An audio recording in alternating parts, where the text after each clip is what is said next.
So just a couple of words that I will be muting everybody. Let's see. And you're welcome to unmute yourself after the meditation.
Let me check the volume down, just to make sure that I have it.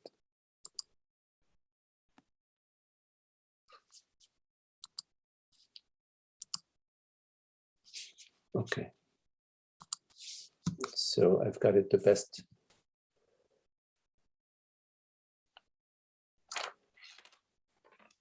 Maybe it would be, I'm going to try to use the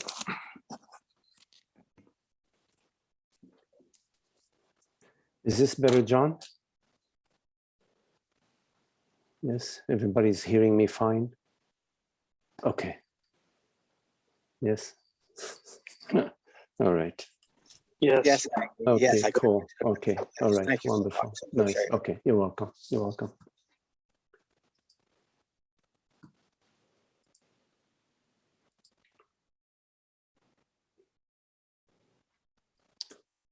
So for the meditation, if you could just sit comfortably, if you prefer to close your eyes or lower your gaze, be comfortable.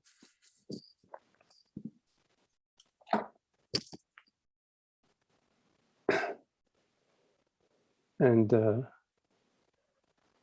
in the meditation, there is nothing that you need to do. Nothing to do.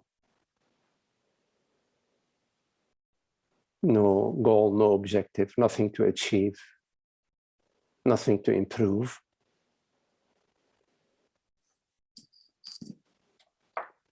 And simply be, rest as being, welcome your experience as it is.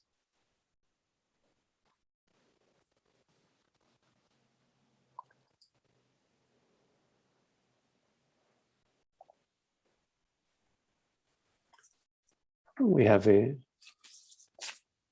habit sometimes of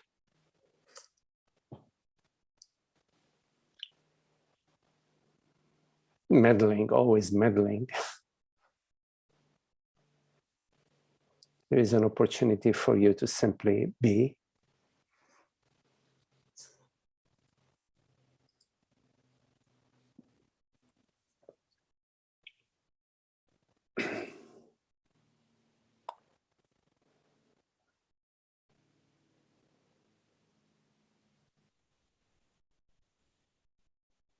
Welcome the breath.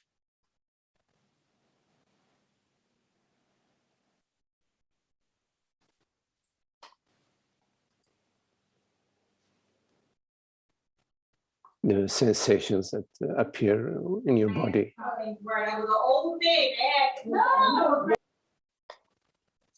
Whatever sensations are appearing to you, whatever sounds are appearing to you,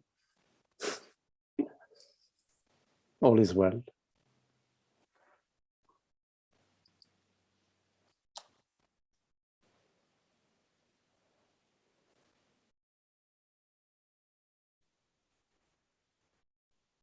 See if you can notice the peace, the causeless peace of being.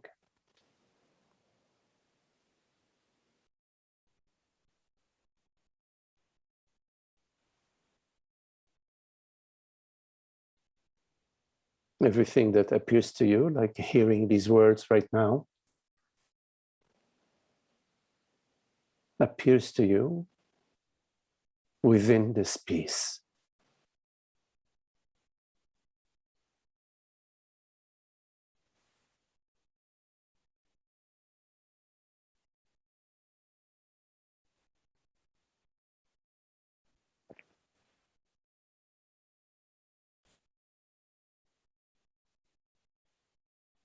There is nothing that you need to do in order to be the peace. You already are that.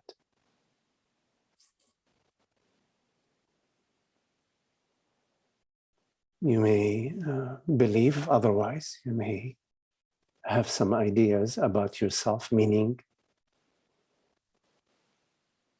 you may perceive certain thoughts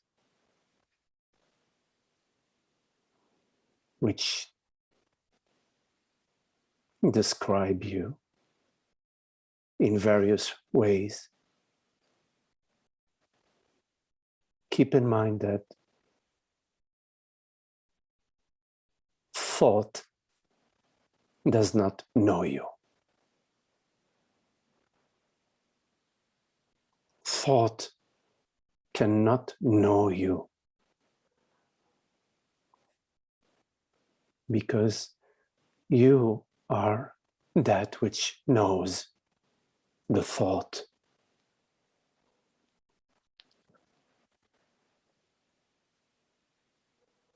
You are that which perceives.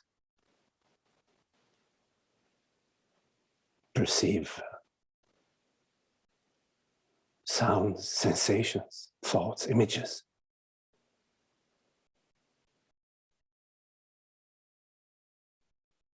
That which you perceive does not perceive you. That which you know is known by you, but does not know you.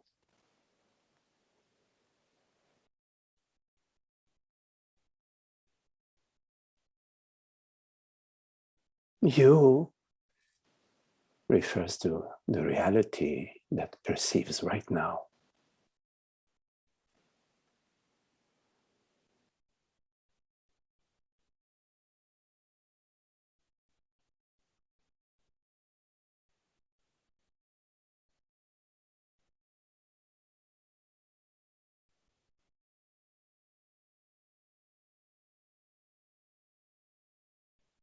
This reality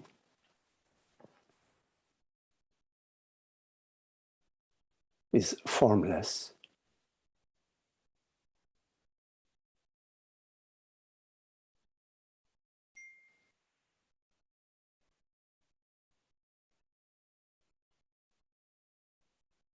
That which perceives, that which hears right now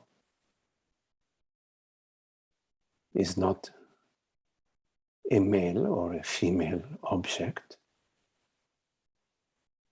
That which perceives right now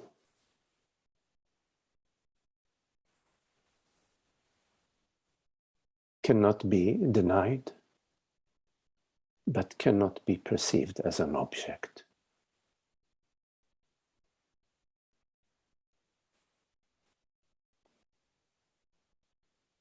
You may perceive sounds, smells, tastes. You may perceive the heartbeat, the warmth of the body, the oak tree in the yard,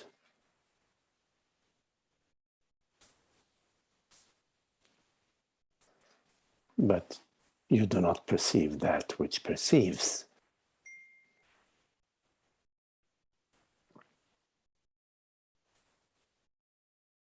Although you do not perceive that which perceives, you are undeniable. I is undeniable.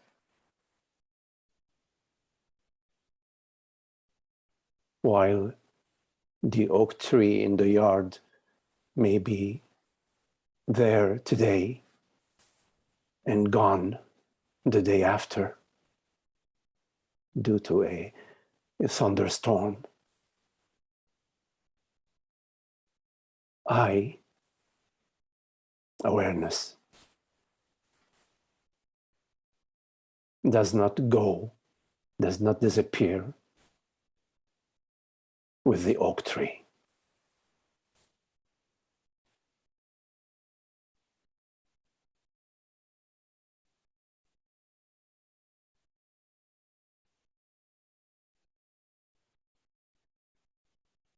There is a reality to your experience. Although what we may perceive may be a hallucination, there is a reality which perceives this hallucination.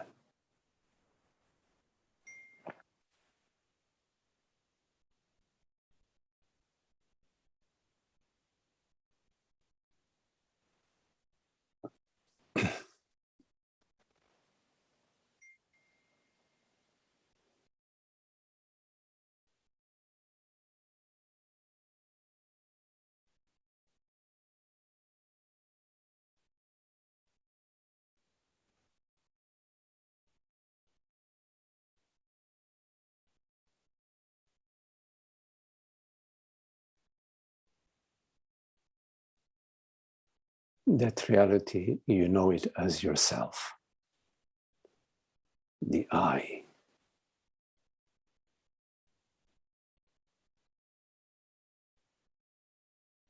That which cannot be removed.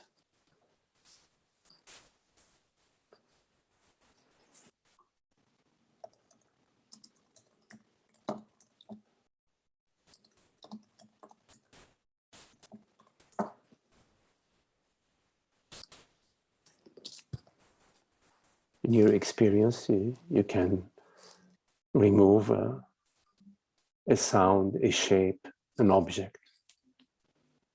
Thought appears and disappears. But that which neither appears nor disappears is always there, which is awareness.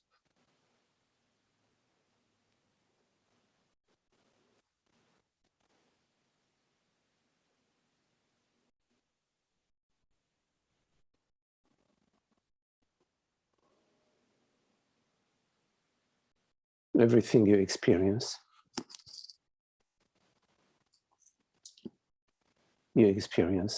via awareness. Hearing these words,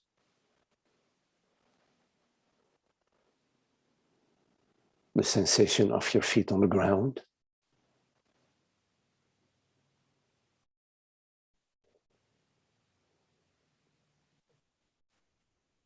the thoughts that appear to you.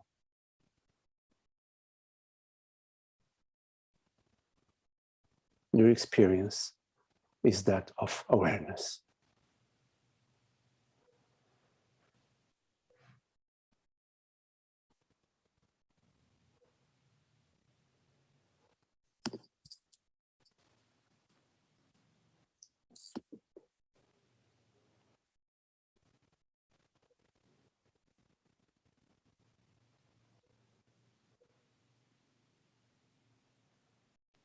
If you could rest as that,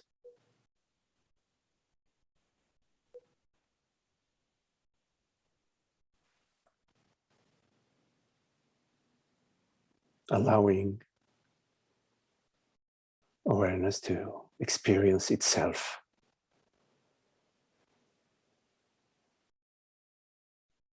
as yourself.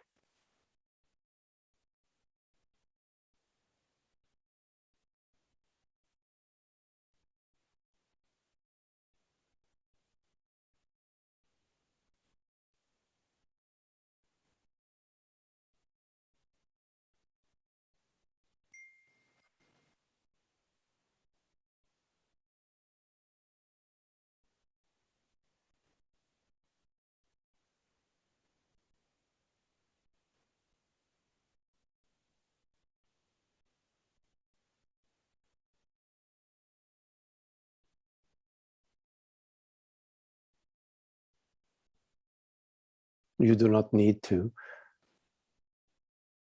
imagine yourself in any way in order to be. You do not need a storyline. You do not need any past achievement or future attainments in order to experience yourself fully this moment as presence, awareness. It's going on anyways. It's your experience every moment anyways.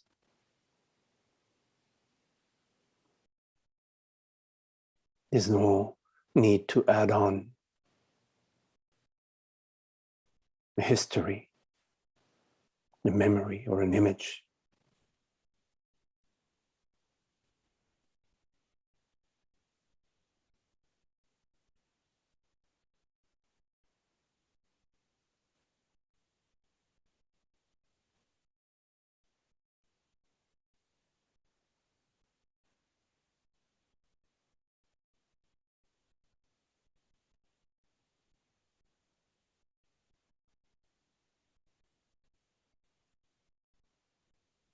In this moment, you hear these words. That which hears and that which is heard are not two.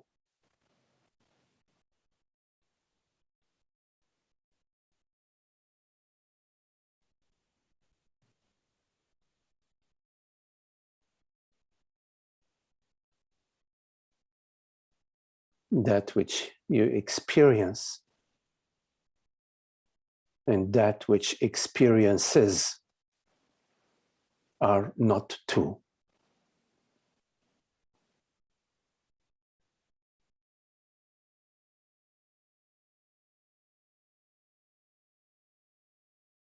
If they were two, they would not meet.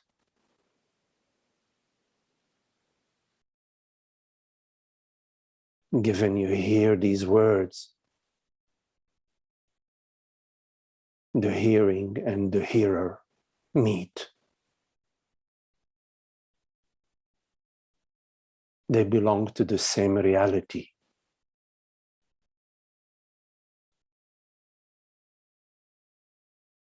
If that which perceives and that which is perceived belonged to different realities, they would not know each other. They would not meet.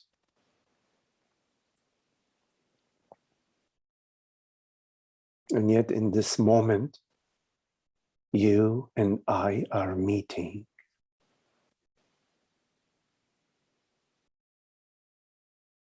Because the you and the I belong to the same reality.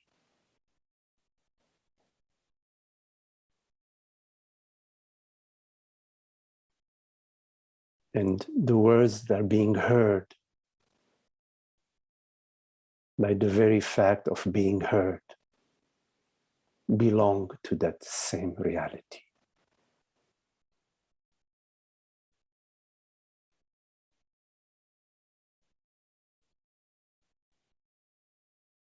You cannot experience something that belongs to a separate reality from your reality. It is not possible.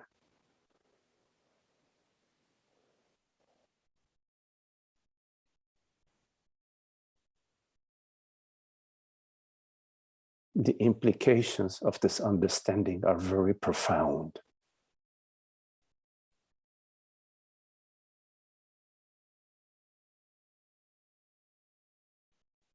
When you experience the sense of lack, you're imagining that there is a separate reality that you are missing. There is something that you are missing, meaning something that is apart from your reality.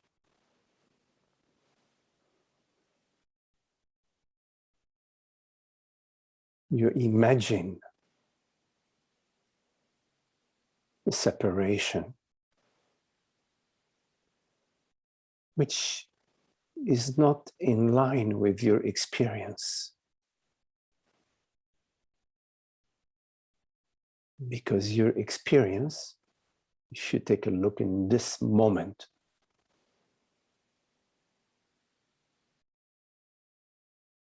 is one reality. In other words, it's complete intimacy.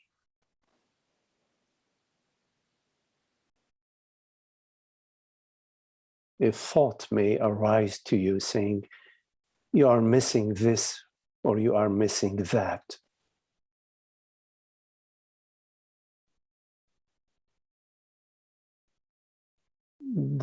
This thought appears to you as if this thought knows something, while in fact, thought does not know.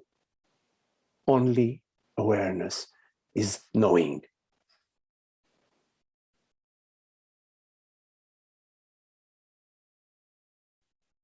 In believing that thought knows, you get deluded in the sense of lack.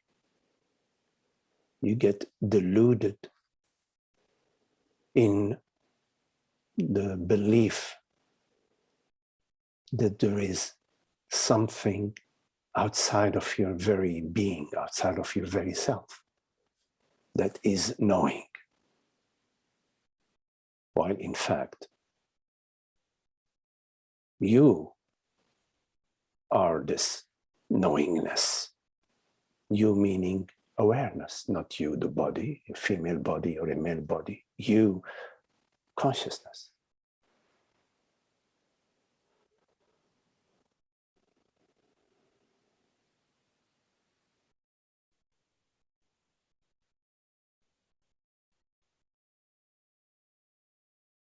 Although our experience is that of complete intimacy, in other words, our experience is that the world, and the body and the mind appears to us at zero distance from awareness, from consciousness. Although that is our experience,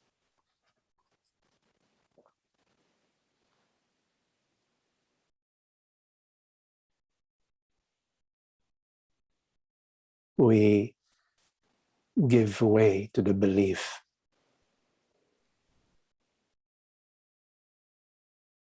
that consciousness is separate and limited.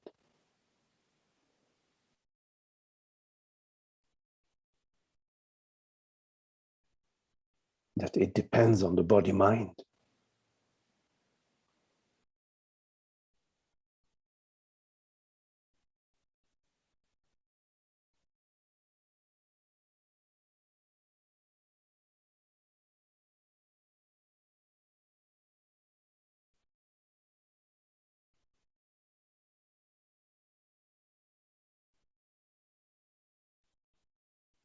We split the reality of consciousness into the physical reality, the reality of the body, the reality of the world, and the separate reality, the reality of the mind.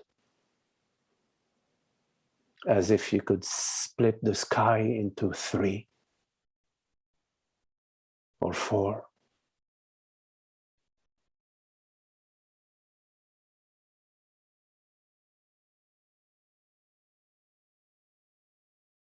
You cannot split reality.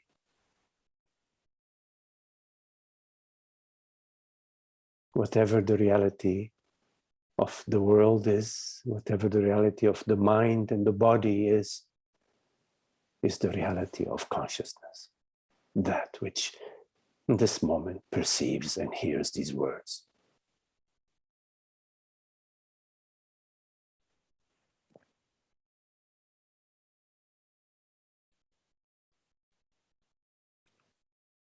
And as long as you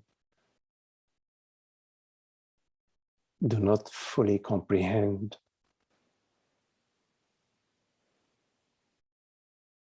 that that consciousness is real and that there is one reality, you will continue to experience the sense of separation, the sense of lack, and seeking.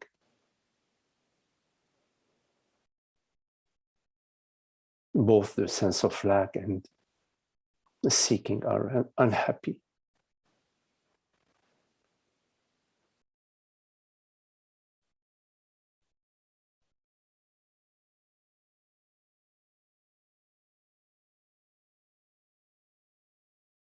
And it makes no sense to resign yourself to unhappiness because it does not fulfill your deepest heart desire, which is the desire for unconditional peace and wisdom and freedom and happiness.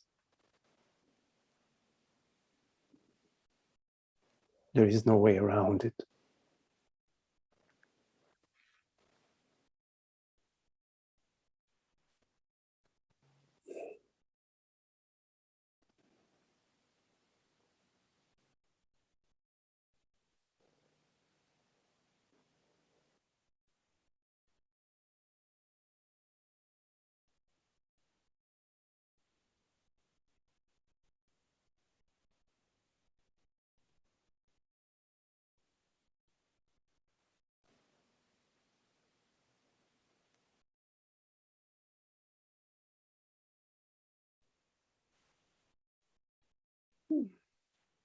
Allow this wisdom, which is God's wisdom,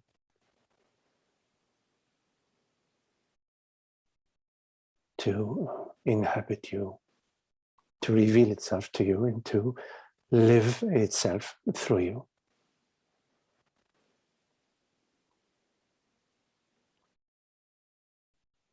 In all humility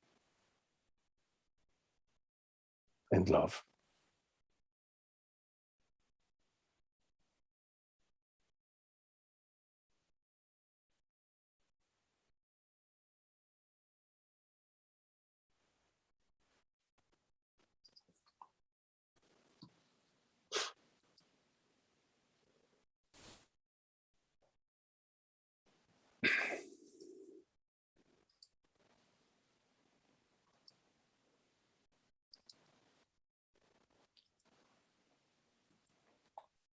Okay, if there are anything you would like to discuss, any questions, anything you would like to explore, please make sure you unmute your mic and we can have a conversation. So, any questions or thoughts?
Any questions?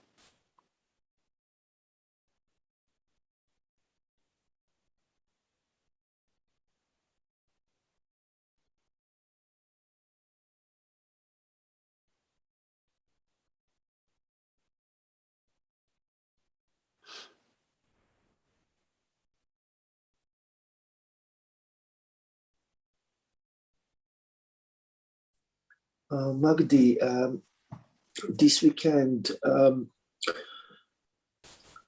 I was taken by a lot of emotions. A very horrible murder happened here in the UK where the MP, which was very much loved, was murdered. And I just looked at the person on the television or on the phone, and there was so much love in him and joy and commitment to his constituency. He was an MP. And I felt so much pain at this, so much mixed with some fear, even images almost of revenge, of anger.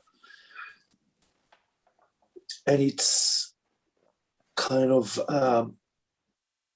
was a very overwhelming experience. Yet at the same time, after the initial kind of reaction, it felt that it was happening. And despite the difficult experience as such, there was some clarity as well at the same time. That it was filtering through me, but I could see a certain light, an understanding about how I react, how I fall prey to these kind of reactions. Yet the teaching supported me in some ways, and there was an understanding and a little bit of quiet and peace as well at the same time.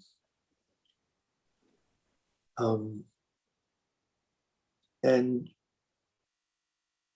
with this beautiful contemplation today about this reality that holds me just like a small child somehow. That's really there is light in everything. And there's peace even amidst tragedies and loss. And mind may not understand, not fathom this, the cruelty and the compassion. Yet there is something that's holding behind and allows space. So it was also a revelation of some elements that I didn't even believe I had inside. And yet there was also this love for the truth, the wanting without knowing what to want, really. Just being.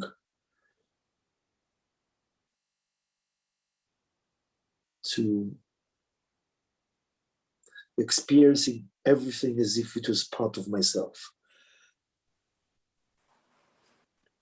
It is. It is.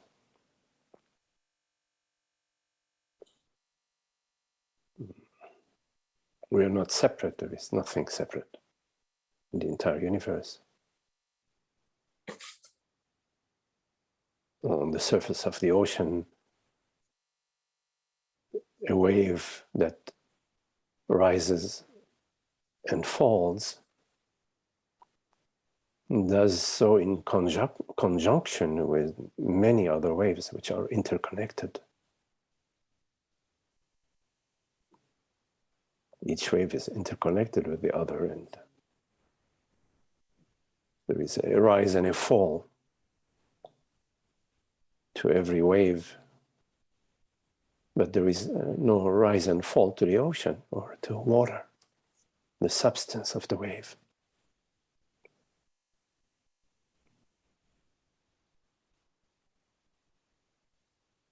So a wave that is supposed to be a 1 meter high, at 1 meter and 2 centimeters, it's starting to go down.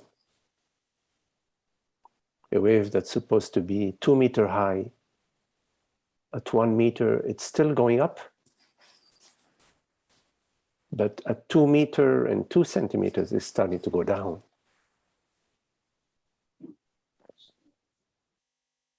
So in the realm of appearance, in the realm of that which manifests, in the realm of manifestation, is similar. There is a similarity. A galaxy that is one galaxy for 20 billion light years, at some point,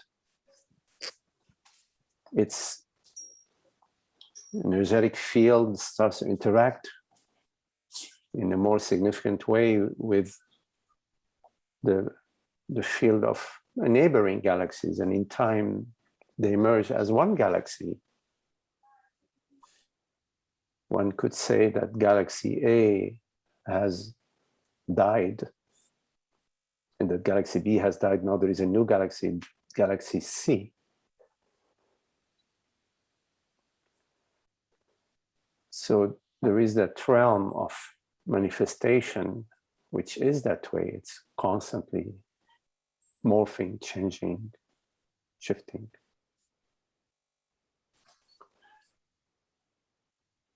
At the human level, you know, we act under the direction of thought that arises to us. The thought says, I want to go to the beach tomorrow. Or the thought that says, I want to cook pasta tonight. There may be a thought that says, I want to cook pasta. Another one says, no, I want to have, have a soup. Thoughts appear to us. They just appear to us out of the universe. And the thought that says, the deciding thought that says, soup, not pasta, that thought too is a universal thought. So in the universe is universing via this particular body mind and via all body minds. It's universing throughout the entire space. The weather, if you look at the weather, what chooses the weather? It's a cosmic event. And within this cosmic event, there is nothing which is gained or lost.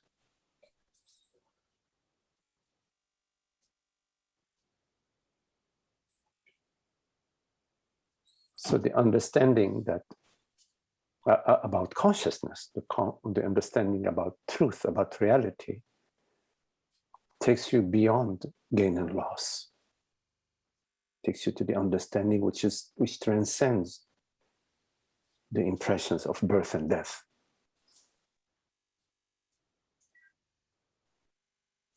At the same time, via the very fact that we are interconnected, there is this empathy, this compassion, this undying love for each other and for everything. But in the same time, there is an understanding that we never go anywhere. In fact, as a reality. We never go anywhere. Of course, bodies come and go. And there is a sense of sadness around that. But this is what Francis speaks of, sweet sorrow. It's a sweet sorrow, which is different from the real loss or suffering, the loss.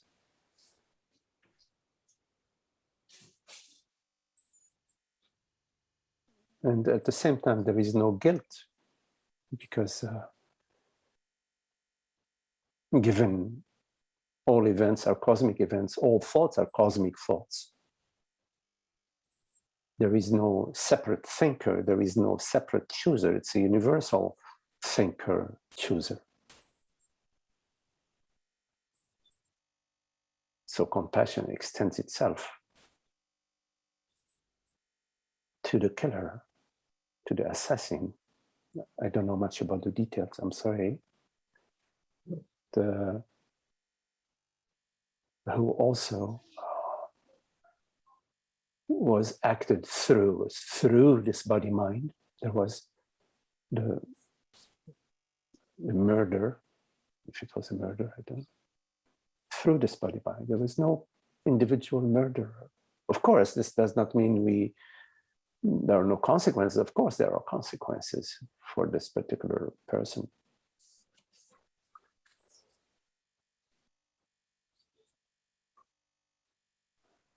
But not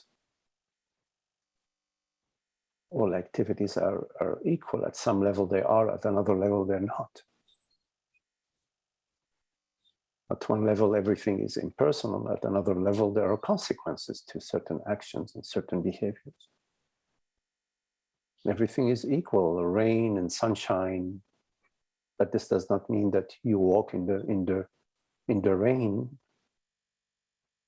without an umbrella. There are certain precautions, certain at that level, at that realm.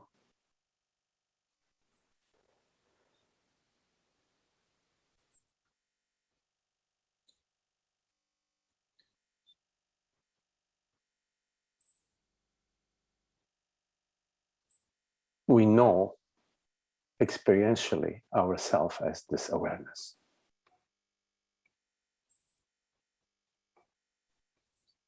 And we know experientially that this awareness is neither physical nor non-physical.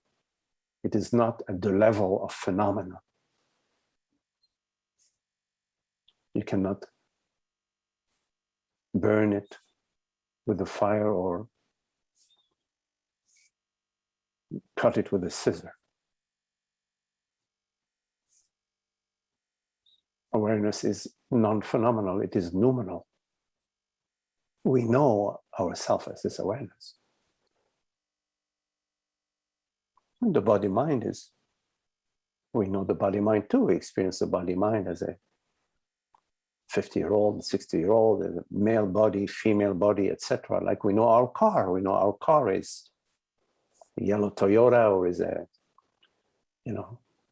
Ford, dark blue Ford, 2018, whatever. We know our house. We know our body like we know our house. There are appearances to us. The body appears to us. It appears to us as perceptions and sensations. But although it appears to us, this does not mean that I am the body.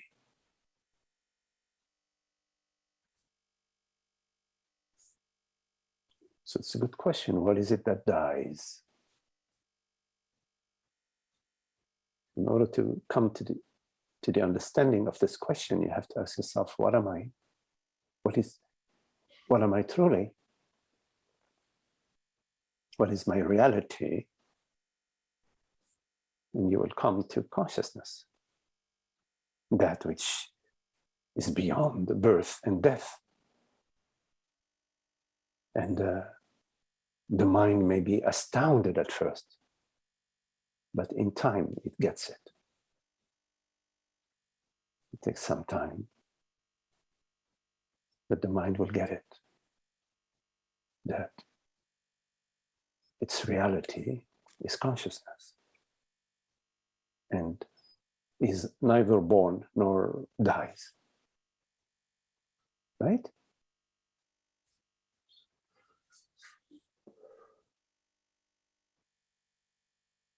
So every moment is appearance and disappearance. Those very words I just said right now are appearing and disappearing. The very hearing that you're experiencing is constantly morphing, right? So it's birth and death every second, every instant, every moment. But there is that which is birthless and deathless, which you know in your experience right now as that which perceives the transparency of being, the reality of being.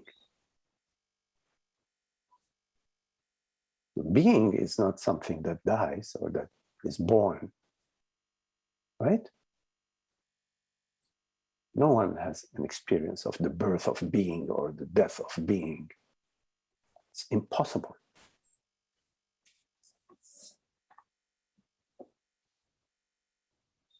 So reality is this being, that which cannot be removed from your experience.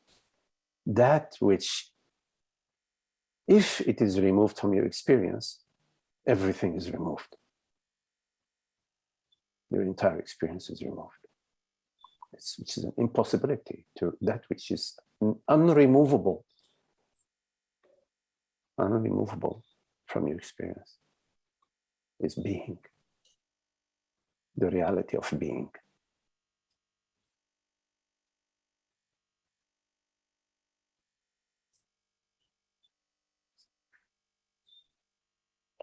Every instant, the body, the mind, the world is constantly morphing, constantly appearing and disappearing. In other words, it's constantly in the removal business. You build the edifice and you remove it as you build it. Boom, simultaneous, arising and dissolving, arising and dissolving. Conceiving, creating, perceiving, dissolving in one. Conceiving, creating, perceiving, dissolving. In one, in an instant which is not made out of time. There's no time in awareness, in consciousness. Consciousness does not appear in time.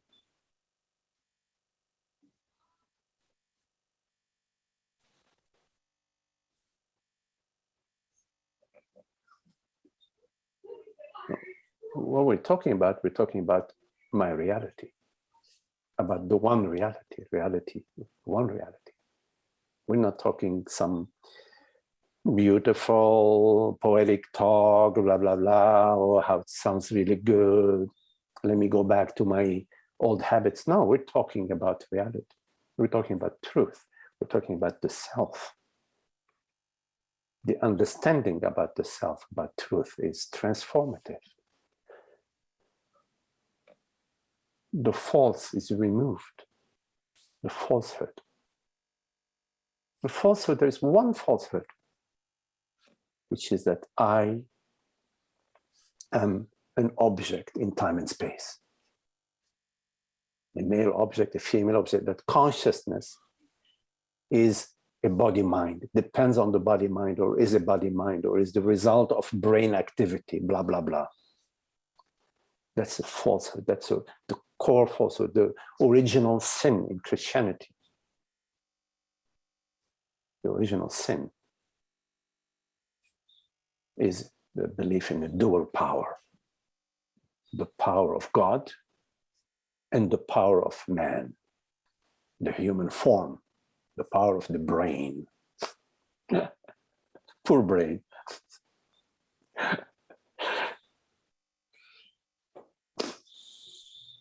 Thank you, Magdi. It's very helpful. Very helpful. Okay. Nice talking to you. Yes.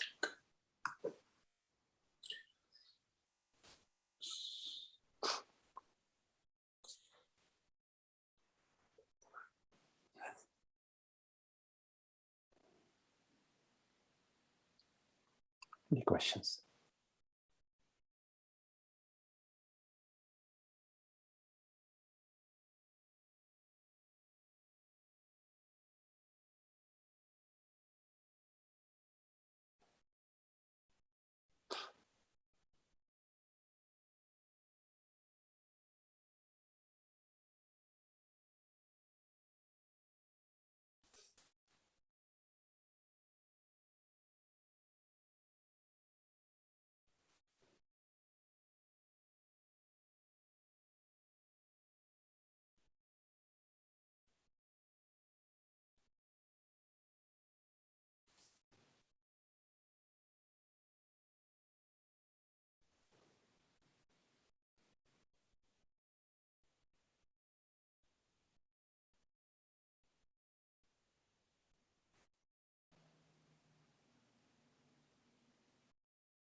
Hi, Magdi.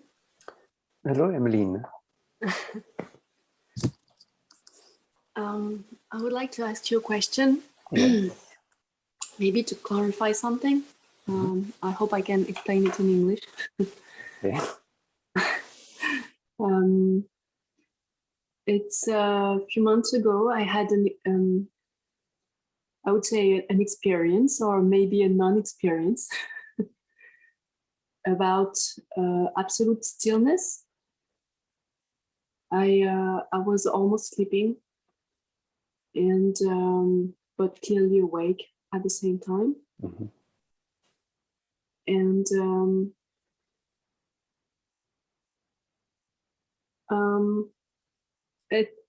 it's, you know, I had this experience. I would say experience. That's something strange for me to say experience, but of nothing, total nothing. I already had very clear perception of that, you know, knowing that I am nothing. But this was like materialized by an experience. I'm a little bit confused about that. Mm-hmm. How can it be an experience? You know, I had no sensation, really nothing, and very, you know, absolute stillness. Yes, yes. Total peace. It's like I brought this with me in daily life, this, you know, this understanding. It gave more depth to my understanding, but I'm confused about this non-experience. Mm-hmm. Yes. Is it clear? Yes, yes, I think so.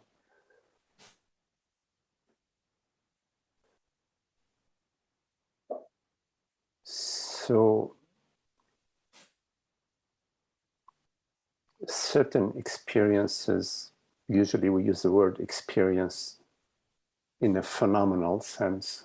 Like, for example, I'm experiencing a beautiful sunset, I'm experiencing hunger, I'm experiencing a happy time with my friends, etc. So usually we use the term experience to refer in a phenomenal sense, yes?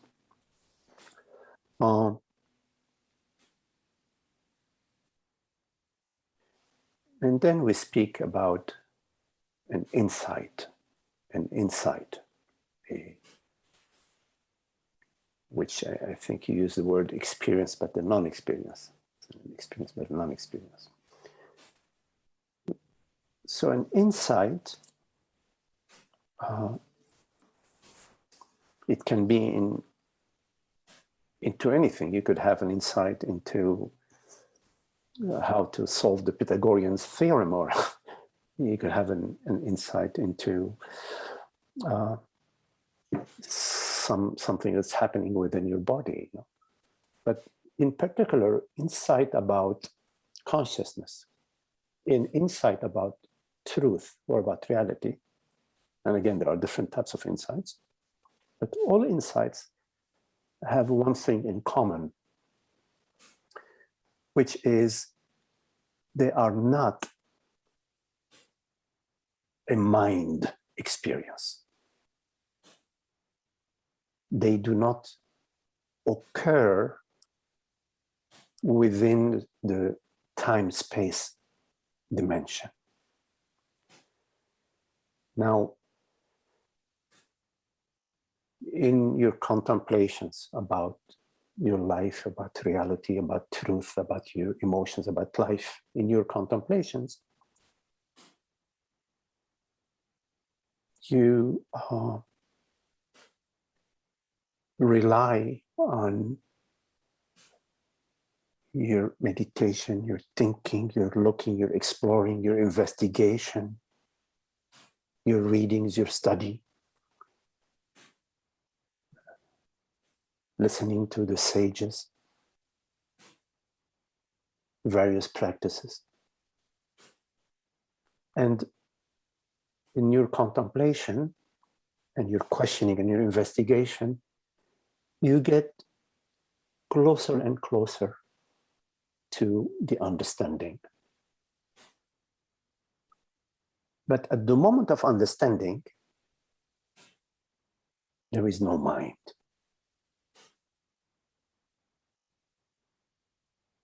There is no thinking. There is no mental activity. And after the insight, there is mental activity again. Before the insight and after the insight, it's not the same scenery. The panorama has changed because of the insight, because of the understanding. Understanding has an effect on the body, mind, on the world. Sometimes it's very, very noticeable right away, and sometimes it's subtle.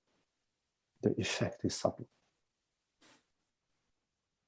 But after the insight, the mind arises, and because it has been affected by the understanding, the mind has a commentary or has a different composition, a different expression than before. For example, before you realized that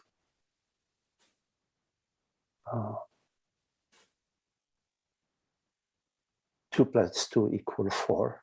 Maybe you thought 2 + 2 = 5. You were looking into it, and at some time, somebody took 4 apples and said, there were 2 apples, 1, 2, and these are 2 others, 3, 4. Boom, you get it, it's not 5, it's 4. At that moment of understanding, before the 2 + 2 = 5, after 2 + 2 = 4. There's been a change, or before you knew that Santa Claus was not real, after the understanding that Santa Claus was your uncle or somebody else, it's different. Yeah? Or like before when somebody's telling you a joke, you're listening to the joke, you're listening. And then when they say the punchline, you get it. You get the whole joke, you laugh. And after getting the joke, you have the understanding about the joke. Before, you did not have it. So an insight into truth, into consciousness, affects the body and the mind. The body and the mind will say, I had an experience, but in fact, within understanding, there is no body and no mind. Before the experience, before the understanding, there is a body and a mind. After the understanding, there is a body and a mind. But during the understanding, there is no body and no mind. There is just the understanding, the flash of lightning. Sometimes they do in the cartoons, an éclair, a flash of lightning. Is that's the insight. There is no body and no mind. It's too bright. L'éclair, c'est pas possible de regarder l'éclair parce que ça va t'éblouir. You can't watch the lightning. There is no body and no mind. As a metaphor, bien sûr. Of course, it's a metaphor. So, in your question about you don't understand how it is an experience, it is not an experience. But this non-experience has an effect on the body and the mind. And so the body and the mind will say, I had an experience. It's the post-narrative, because the body and the mind has been touched, has been affected. But the body and the mind does not know. It's not possible to know, because knowledge or understanding only belongs to God, only belongs to consciousness. It does not belong to the mind. The mind is known, it is not knowing. So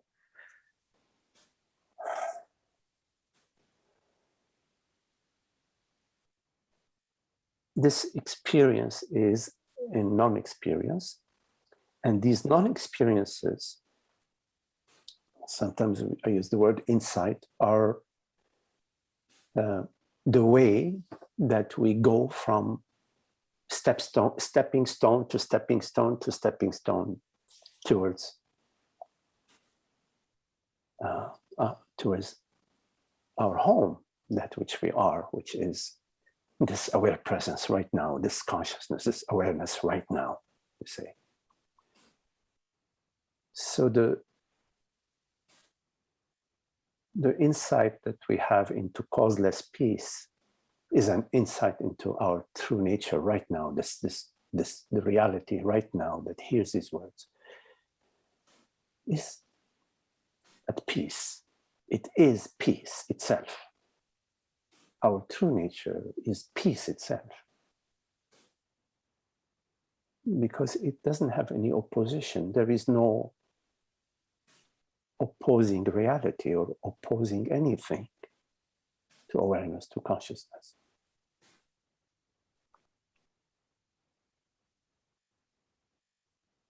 And these insights, these glimpses into our true nature, they transform the mind in ways that we may understand or we may not understand. In other words, the transformation at the mind level can be subtle, can be unnoticeable, but in time, over time, you will realize, oh, I used to get upset when somebody would call me stupid. And it's really strange. Now somebody can call me stupid and it's okay. But you don't know exactly when that change happened, because it's very subtle. Over time, you will find that you are more and more free, at peace and content. Less and less struggle in your life, less and less. You don't get stuck too much, You may experience some disappointments, etc., but you don't get stuck in them. They sort of, they don't last for too long, and they're not so intense like they used to be in the past. All of that is the consequence of the understanding that is the result of your love for truth. So your love for truth and your love for truth leads you to living as best as possible according to the universal reality, not a personal reality, universal. Living, recognizing others as your very self. Not similar, but your very self. Your very self. So the contemplation, your love for truth and living according to your understanding, they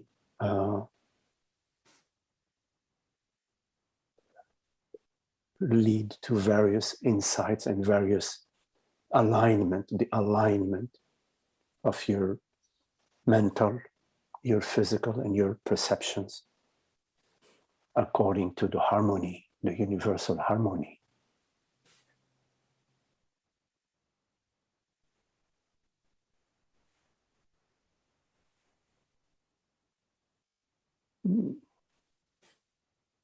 Some experiences we have, we think we understand them, but oftentimes they go much beyond that. And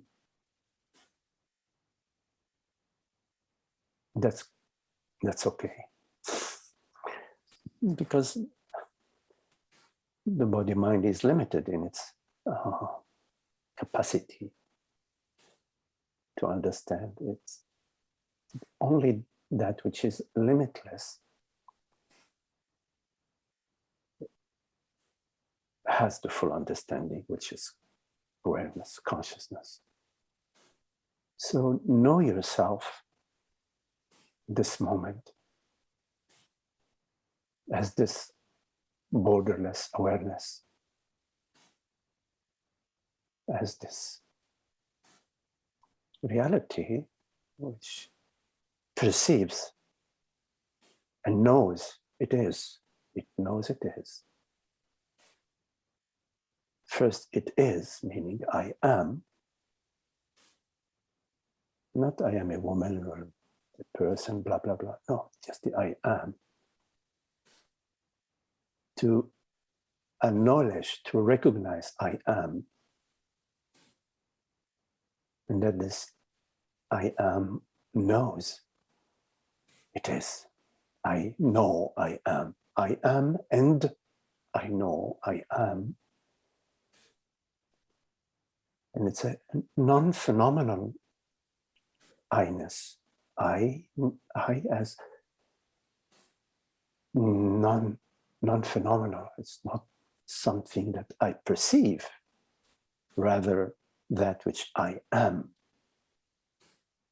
Amness is different from existence. It's different from that which appears. Depending how we use the word existence, to arise out of. The amness does not arise. Beingness does not arise. It is. So isness, beingness is, sometimes we say the word the source. We say the word the source because all perceptions and everything that appears refers to whatever its source is. There's something that perceives it. It appears and disappears, so therefore it has a source. And its source has to be real. Otherwise, what would we be talking about? The conversation is always about reality. Even an illusion, there is a reality to an illusion, which is that which creates the illusion. the illusion itself is false. For example, the impression that the magician is at the circus, he's sawing the lady in two with the saw. It's an illusion because of the play of mirrors. Although the illusion is an illusion, meaning there is no body being actually cut in two with the saw, there is a reality to the illusion. There is something that created that and perceives that. And the reality in your experience this moment is I awareness. All insights that you have are about I awareness, they're about consciousness. The insights that we're talking about, the non-dual insights, are about awareness, about the reality which right now hears these words. And sometimes we speak about the direct path. The direct path is this knowing yourself in this moment as this transparent presence. The one reality, the only reality. And knowing everything that appears to you as your very creation, not the creation of your mind, of Emmeline's mind, but your creation, you as consciousness, awareness. That Emmeline's mind is your creation. You create your mind. Oh, sweetie. That's very sweet. Salut.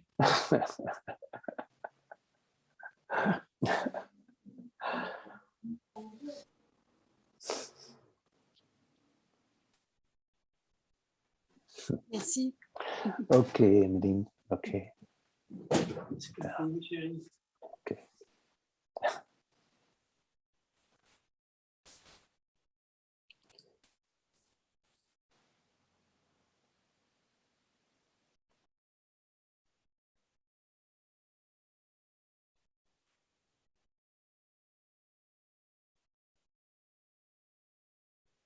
Any questions?